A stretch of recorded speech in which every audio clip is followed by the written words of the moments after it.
एक सच्चाई अदानी जी हैं। पोर्ट्स देख लीजिए, एयरपोर्ट्स देख लीजिए, इंफ्रास्ट्रक्चर देख लीजिए, धान के साइलोज देख लीजिए, हर जगह आपको अदानी जी दिखाई देंगे। अदानी जी किसानों के जेब में से हर रोज जेब में से आपका पैसा लिया जाता है। इंफ्रास्ट्रक्चर में, डीजल में, पेट्रोल में, फर्टिलाइजर में आपके जेब में से पैसा निकलता है और सीधा इन दो उद्योगपतियों के जेब में जाता है।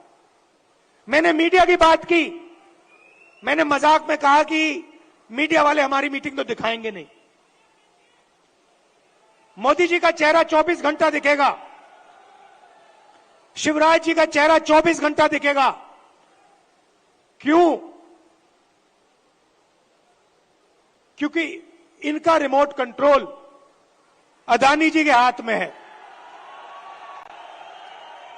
देखिए ये मुस्कुरा रहे हैं, प्रेस वाले मुस्कुरा रहे हैं, इनके बेचारे की गलती नहीं है, ये रिपोर्टर है, इनकी गलती नहीं है, ये सच्चाई जानते हैं। रिमोट कंट्रोल पीछे से कंट्रोल दबता है। एक और सच्चाई है, और वो सच्चाई शायद अदानी जी से भी बड़ी सच्चाई है।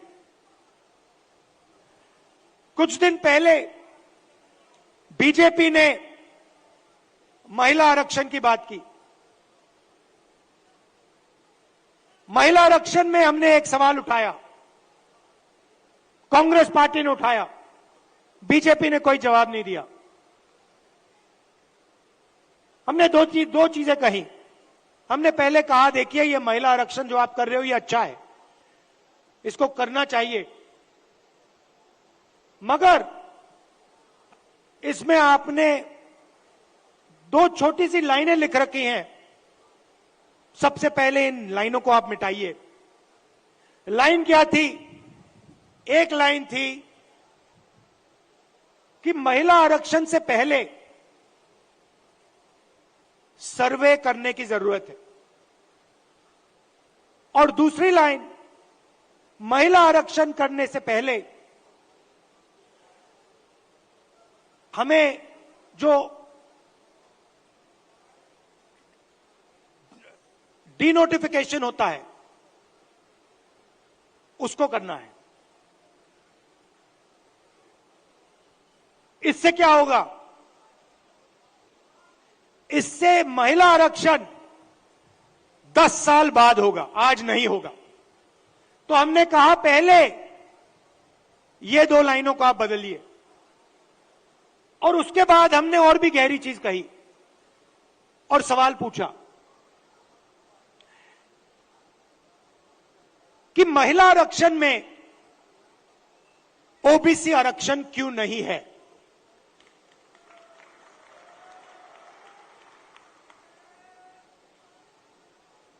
ओबीसी आरक्षण महिला आरक्षण में आपने क्यों नहीं दिया?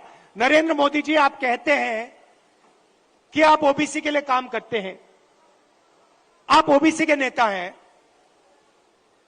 तो आपने महिला आरक्षण के अंदर के बीच में ओबीसी आरक्षण क्यों नहीं किया?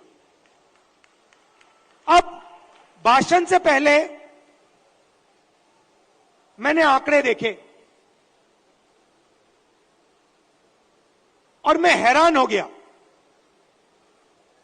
भाइयों और बहनों, नरेंद्र मोदी कहते हैं कि बीजेपी में ओबीसी के एमएलए और एमपी हैं। सबसे पहले कांग्रेस के तीन चीफ मिनिस्टर ओबीसी हैं, ये याद रखिए आप। हमारी 4 सरकारें हैं, 3 हमारे ओबीसी चीफ मिनिस्टर हैं। दूसरी बात, आप पार्लियामेंट में, विधानसभा में चले जाइए और बीजेपी के किसी भी एमएलए से पूछ लीजिए, एमपी से पूछ लीजिए, आपसे कुछ पूछा जाता है क्या? जब कानून बनाए जाते हैं, आपसे कुछ पूछा जाता है, आपको कहेंगे भैया हमारे से कुछ कोई नहीं पूछता। कानून आरएसएस वाले लोग बनाते हैं, कानून अफसर बनाते हैं, कानून बीजेपी के एमएलए और एमपी नहीं बनाते। सच्चाई भाइयों और बहनों एक और है। सच्चाई यह है कि हिंदुस्तान को 90 अफसर चलाते हैं। कैबिनेट सेक्रेटरी और secretary of government of India Hindustan की सरकार को चलाते हैं। 90 लोग ये कानून बनाते हैं, ये निर्णय लेते हैं पैसा किधर जाएगा, कितना पैसा कहां जाता है। अब मैं आपसे सवाल पूछना चाहता हूं, बीजेपी के 10 साल से सरकार है, 90 अफसर सेक्रेटरी हिंदुस्तान को चलाते हैं। मैं हिंदुस्तान के सब ओबीसी से पूछना चाहता हूं, नरेंद्र मोदी जी कहते हैं आपकी भागीदारी है हिंदुस्तान की सरकार में, मध्य प्रदेश की सरकार में। आप मुझे बता दो, इन 90 अफसरों में से ओबीसी कितने हैं? ओबीसी की आबादी कितनी है, पहले यह बताओ। कितनी आबादी है ओबीसी की हिंदुस्तान में? देखो, कोई जवाब नहीं दे सकता, कोई जवाब नहीं दे सकता। क्यों? क्योंकि कास्ट सेंसस नहीं हुआ है। भाइयों और बहनों, लगभग ओबीसी भाइयों की बहनों की 50% आबादी है हिंदुस्तान में। बात समझिए, आबादी 50% है और 90 में से 3 अफसर ओबीसी के हैं। और एक और मजेदार बात बताता हूं, 2 साल पहले आप देखते, 3 साल पहले आप देखते तो हिंदुस्तान की सरकार में, नरेंद्र मोदी जी की सरकार में 90 में से 0 अफसर ओबीसी से थे। यह देश की सच्चाई है। नरेंद्र मोदी जी ओबीसी के लिए, दलितों के लिए, आदिवासियों के लिए काम नहीं करते हैं। आपका ध्यान इधर उधर करते हैं। दूसरा सवाल आपसे पूछता हूं, हिंदुस्तान की सरकार का बजट लाखों करोड़ रुपए का बजट है। मैं आपसे पूछता हूं, ये जो 3 ओबीसी अफसर हैं, इनकी भागीदारी कितनी है? ये बजट पे कितने रुपए पर निर्णय लेते हैं, मुझे बता दो। मैं आपको बताता हूं, तकरीबन 45 लाख करोड़ रुपए का बजट है। आप मुझे बताओ, ओबीसी अफसर कितने रुपए पर निर्णय लेते हैं, मुझे बता दो। नरेंद्र मोदी जी की ओबीसी की सरकार है, सब शांत, किसी को नहीं मालूम। क्यों? ये आपको नहीं बताना चाहते हैं, आपकी सच्चाई आपको नहीं बताना चाहते। सच्चाई भाइयों और बहनों ये है कि हिंदुस्तान के पूरे बजट में 5% की भागीदारी ओबीसी के अफसरों के हाथ में है। ओबीसी अफसर 3 हैं 90 में से, और 5% बजट को कंट्रोल करते हैं। यह है नरेंद्र मोदी जी का काम। नरेंद्र मोदी जी ओबीसी की सरकार नहीं चलाते हैं।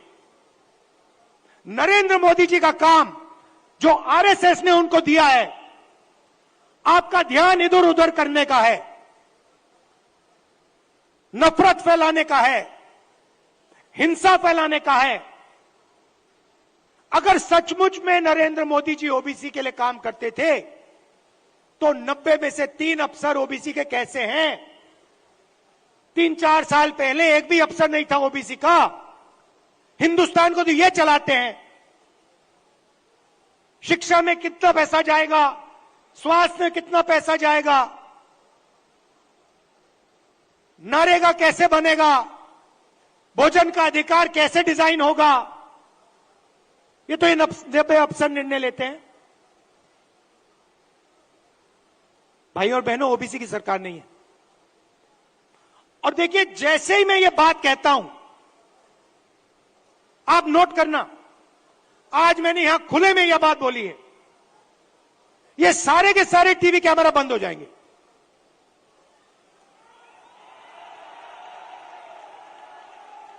आप देख लेना, ये सारे के सारे बंद हो जाएंगे। क्योंकि जो सच्चाई है देश की, कि ये जो सारी की सारी लूट हो रही है, ये व्यापम स्कैम जो है, ये सारा का पैसा, ये आपका शिक्षा का पैसा, स्वास्थ्य का पैसा जो चोरी हो रहा है, ये ओबीसी की जेब में से पैसा चोरी हो रहा है।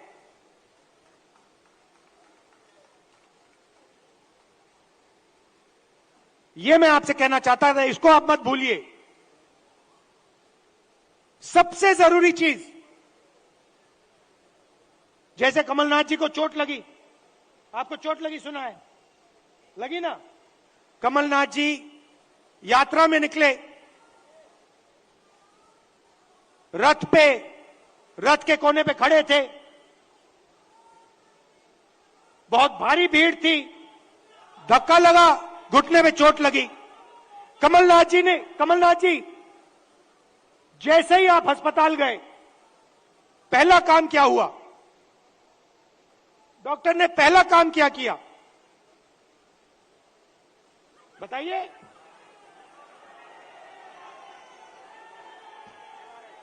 पहला काम डॉक्टर ने एक्सरे लिया, एमआरआई लिया।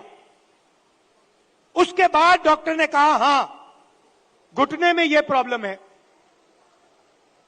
अब मैं यही बात कह रहा हूं, सब लोग कहते हैं हिंदुस्तान में ओबीसी है, दलित है, जनरल है, आदिवासी हैं, मगर जब हम सवाल पूछते हैं ओबीसी कितने हैं, जनरल कितने हैं, दलित कितने हैं, आदिवासी कितने हैं, कोई जवाब नहीं दे पाता। देखो, मैं पूछता हूं, भैया ओबीसी कितने हैं हिंदुस्तान में? कोई नहीं दे सकता। तो मैं ये कह रहा हूं कि अब वो समय आ गया है कि हमें हिंदुस्तान का एक्सरे करना है, यह पता लगाना है कि अगर 90 अफसर हिंदुस्तान को चला रहे हैं और उसमें से 5% भागीदारी ओबीसी को मिल रही है, तो क्या ओबीसी की आबादी 5% है? क्या हो ही नहीं सकता। तो अगर उनकी आबादी 5% नहीं है, अगर उनकी आबादी 50% है, तो उनका 5% बजट पे कंट्रोल क्यों है? उनका 50% बजट पे कंट्रोल क्यों नहीं है? अब जब मैं ये सवाल उठाता हूं, बीजेपी के लोग कांपने लग जाते हैं, नरेंद्र मोदी जी भाग जाते हैं, अमित शाह जी कुछ और कहते हैं, हिंदू मुस्लिम कहेंगे, नफरत फैलाने की कोशिश करेंगे। भाई और बहनों, देश के सामने एक ही मुद्दा है, कास्ट सेंसस। ओबीसी कितने हैं और उनकी भागीदारी कितनी होनी चाहिए, यह हिंदुस्तान के सामने सबसे बड़ा सवाल है। और कांग्रेस पार्टी की हिंदुस्तान में सरकार है, पहला काम यह हम करके दिखाएंगे। अब बीजेपी के पास, मजे की बात सुनिए, कास्ट सेंसस कांग्रेस पार्टी ने किया, जब हमारी सरकार थी हमने किया।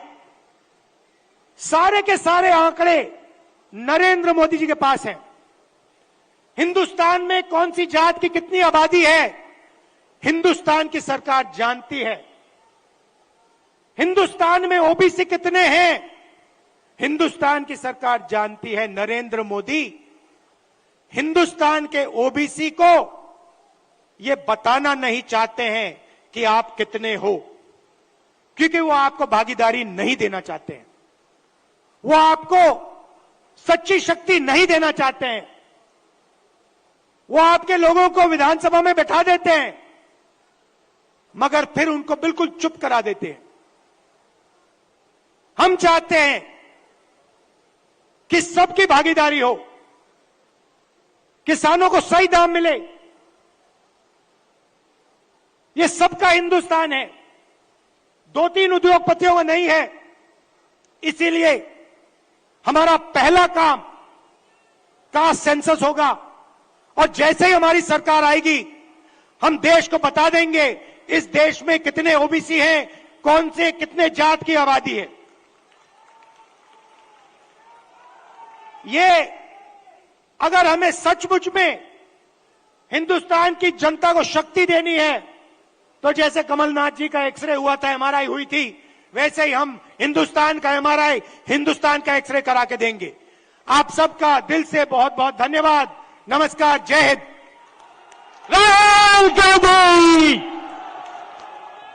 बहुत बहुत धन्यवाद। सबसे पहले राहुल जी का मेरा निवेदन है सबसे कि 2 मिनट ये स्वायत्ती शिक्षक भी आए और यहाँ पे पार्षद। एक और बात कमलनाथ जी ने मुझे याद दिलाया।